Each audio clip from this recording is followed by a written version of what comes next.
The reason why this is a really important week is because you're actually going to be working on your milestone one that is going towards your final project. Now, milestone one is going to be the job offer comparison. So you might be thinking, wait, didn't I already do that in week two?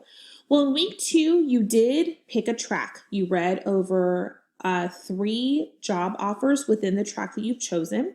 In your milestone one, we're going to look at those three jobs a little bit deeper, and we're going to fill out the milestone template. Now, you can totally use the worksheet that you did in week two as a reference so that you can easily just go back and extract information if needed. So you're already comfortable with these kind of learning blocks where you're going to do your My Math Lab homework and your assessment. Remember, you can take your assessments twice in My Math Lab as long as you qualify by completing an 80% or above on the review. But what I want to kind of look at is finding the meaning in data. So I'm going to click on that one because that's our new assignment for the week. Now, overview, preparing for milestone one. You're going to click here and the milestone one template would download, and that is what you're going to fill out and submit. So when you download this is what you'll see. Of course, you want to erase this and type in your own name. And so basically it says congratulations on graduating with your bachelor's degree from Southern New Hampshire University. But what happens if it comes back and you receive more than one offer? What are you going to do? So what we're going to do is right here on the very first box, I want you to tell me, your instructor, what is important to you when you're looking for a job? So I want you to outline the characteristics that are most important to you. You can number 1, 2, and 3. You can do bullets. But remember, it also says to explain why. So you're going to tell me what's important to you when you're looking at a job search and tell me why that is important to you. And that is what's going to go in the first block. The next block is location. You're going to compare the jobs in terms of distance and commute and consider the impact each would have on your day-to-day life. So you've chosen a track.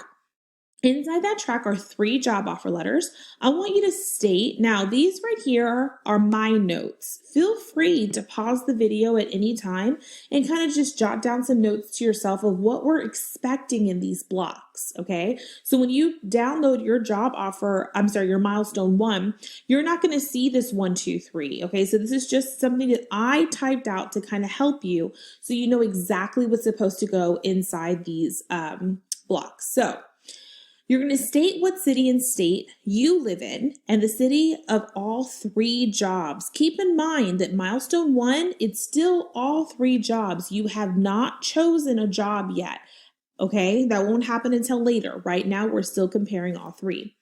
So you're going to state where you live. You're going to state the city and state of all 3 jobs and where you can find this in the job offer letters.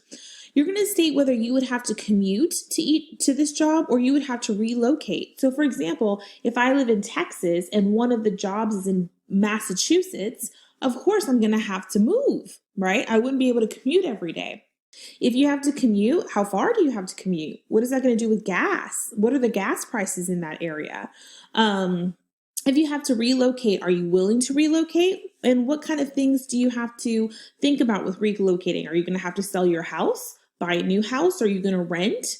Things of that nature. So we really want to see the mathematics involved in this decision, okay, in these explanations. We should see distance, gas prices, renting versus owning, moving prices, etc. Okay, so that is what you're going to do. Remember, you're going to do that with all 3 jobs. Okay, the next thing that you're going to do is salary. So what you're going to do is you're going to calculate what a reasonable salary would be for each job opportunity using the Bureau of Labor and Statistics website, which I'm going to show you. You're going to list all 3 jobs and the salary you would expect using the website. Now, there's a difference between what's being offered and what you walk in expecting, okay? So the offered salary is on the job offer letters. But if I, for example, were to move to Massachusetts, I'm going to research the area. What is the cost of living? How much does the average professor get there as far as salary? So I would do a little bit of research so when they offer me a salary, I know whether what they're offering me is reasonable or not, or do I need to negotiate? Okay. So then you're going to list the offered salaries that's on the offer letter, and you're going to compare the salaries. You're going to compare what's being offered to what you expected. And let me know, is what being offered reasonable, or would you negotiate for a higher salary and why? While going into this, I want to show you the BLS website. So I'm coming back over here. We're in the same place, finding meaning in the data. To navigate the BLS website, we try to make a really simple checklist for you. You're going to visit the link. So I'm going to click on the link. You are going to pick the state and city or closest city to which the job is being offered. So let's say, for example, it was New Hampshire. So I'm going to come over here to N. Here's New Hampshire. Let me pick Manchester. And let's say I want it to be, I'm going to command find. That could be your best friend. Maybe teacher. Let's say I want it to be a teacher, a mathematical science teacher post-secondary, which means behind high school. Yeah, that looks like what I want to do. So I'm going to click on that. So you might not find exactly the job that you have in the job offer letter. And if you don't, that's okay. But find something that's very similar to what you are doing so that you can see whether the job is reasonable. So here it says that the average annual wage is $82,650. That's the mean salary. Okay. But then it also talks about percentiles.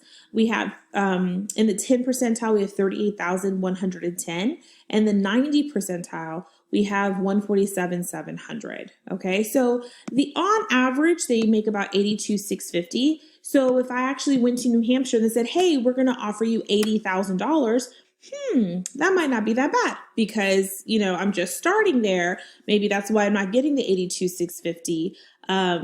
And maybe I have no experience or something of that nature. Or if they offered me 75, at least I have something to compare it to, which is what you're doing. Okay. So remember, you're going to do that with all 3 jobs. Then I'm going to come down here and we're going to talk about taxes. You're going to calculate the starting income each position will provide you after taxes using an estimated flat rate of $30,000. Now remember, 30%. Remember, you know what your starting salary is going to be. It's in the job offer letter. So then how much are you going to make after taxes? So 30%, you're going to deduct that. Make sure to show your work. Remember, you're going to do that with all 3 jobs. Then you're going to tell me your annual income you would make at the 5-year mark. Now, some job offer letters have raises embedded and let you know how you're going to get a raise each year. Some do not. Now, if they do not tell you how they do raises each year, you're going to assume that you're going to have some type of raise between year 1 and year 5. And if that's true, something that I like to do is I like to come over here and I look at the 75 percentile. So if this is what I'm making in year 1, which is 82,650, then I'm expecting in year 5 to probably be making $98,990 in year 5. So that's a good estimate to go with the 75 percentile. But we do want to see what you think a reasonable 5-year salary would be. And once you figure that out, you're going to take 32% away for taxes. Again, you want to do this with all 3 positions, and we want to see your work.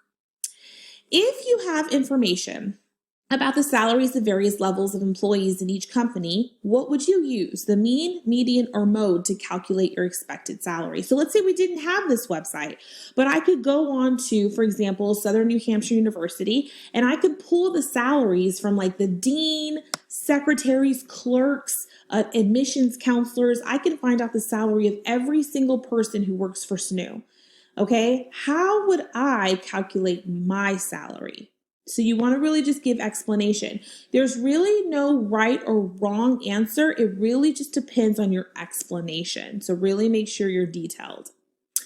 Benefits. Determine the retirement savings you'll have in 5, 10, and 20 years, considering the retirement options provided by each employer in the letter. So I want to know how much you'll have in retirement at the 5, 10, and 20-year mark. I want you to keep in mind raises. I want you to keep in mind if the employer matches. And then remember, please read these very carefully. If the employer does not have a retirement option, assume you'll put aside 5% of your pre-tax salary. Something that I would recommend to do in this area is maybe have a table. Have a table of all 3 jobs and then the 5, 10, and 20-year mark. Really make sure you're showing your work.